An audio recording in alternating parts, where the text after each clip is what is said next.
William Maestroni, qu'on attendait tout à l'heure, qui est arrivé, donc s'il veut nous dire un petit mot.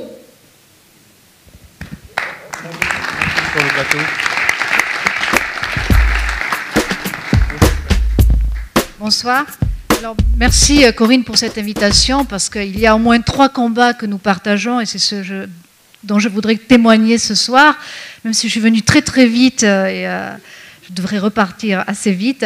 Le premier, c'est celui de redonner de l'espoir, de promouvoir le bonheur et de restaurer la confiance. Je crois qu'on vit dans une crise avant tout de confiance, et je pense qu'il est important qu'on se remobilise. Alors moi, mon petit niveau, c'est une entreprise où, dans l'énergie, je vais en parler tout de suite, où on était 10, on est 100, donc oui, c'est possible, et c'est possible parce qu'il y a des personnes comme toi et les personnes qui sont autour de toi qui nous inspirent et qui nous donnent envie de nous battre, avec bien sûr à la clé des emplois pour les jeunes, parce que dans cette entreprise d'aujourd'hui 100 personnes, la moyenne d'âge est de moins de 29 ans, et bien sûr c'est une très grande fierté de pouvoir contribuer à donner à des emplois à des jeunes qui sont motivés, dont on dit que c'est la génération Y, mais moi je vois des gens qui ont envie de parler de développement durable, envie de parler de nouvelles technologies, de mettre tout ça en lien. Dites en un mot de quelle entreprise il s'agit?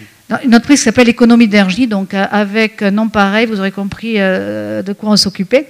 Et surtout, je pense que c'est extrêmement important de se dire qu'il y a des nouveaux business models, des nouveaux modèles que les jeunes peuvent construire.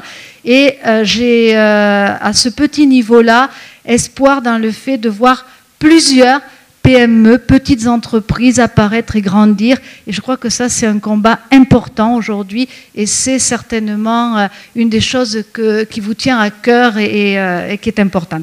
La deuxième, évidemment, c'est le secteur de l'énergie et de l'efficacité énergétique. Je crois qu'on vit à une période où on a parlé de B2C, de B2B2C, c'est-à-dire tous ces termes barbares pour parler de tout ce qui vient vers le haut et arrive vers le bas. Mais moi, je défends la notion de consommateur qui est en train de devenir peut-être un peu plus connue et qui est au cœur de votre débat. Et finalement, le marketing C2B, c'est-à-dire qu'on a des consommateurs qui vont décider parce qu'il y a des vraies urgences. Là, j'en prendrai une, qui est mon combat quotidien. Juste en France, mais on peut extrapoler cette donnée à l'Europe, il y a 1 logement sur 2 qui est en dessous de la catégorie D. Vous savez, ces petites étiquettes qui sont apparues dans les agences immobilières. Quand on est en catégorie D, on consomme 6 fois plus qu'un logement qui est en catégorie A, qui sont aujourd'hui les logements construits sur les nouvelles normes. Et quand on est en catégorie G, on consomme 9 fois plus. Autant vous dire qu'on vieillit, en vieillissant on a plus froid, le prix de l'énergie monte, on a peut-être un risque d'avoir un peu moins d'argent, donc il est urgent de se mobiliser et à la clé, pour rénover évidemment les habitats, les logements, et à la clé ce sont des milliers d'emplois locaux, non délocalisables, et je crois que les combats de terrain se mènent justement dans une logique où les grandes entreprises parfois tardent à comprendre et en tout cas vont beaucoup moins vite que les propres consommateurs que nous sommes à décider.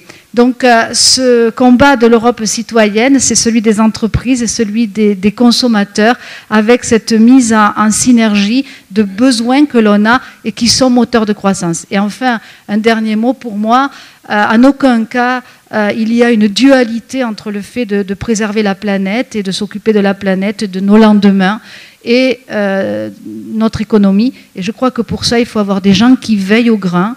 Et donc, vous avez compris, hein, je soutiens une croissance verte, durable. Et je crois que c'est au cœur de la pensée aujourd'hui démontrée de Corinne Lepage, et c'est en cela qu'elle a su être très innovante. C'est quelque chose qu'elle s'est partagé.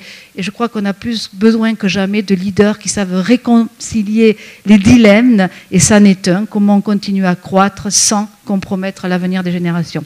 Donc voilà un sujet, je voulais apporter ce témoignage. Malheureusement, je ne pourrais pas rester avec vous, mais en tout cas, j'étais ravie de faire cette contribution et vous encourager et puis vous battre parce que dans ces combats, c'est toujours les petits, avec beaucoup d'énergie et d'espoir, qui font les grandes victoires. C'est ce que je vous souhaite. Alors, bon courage et bonne chance à vous.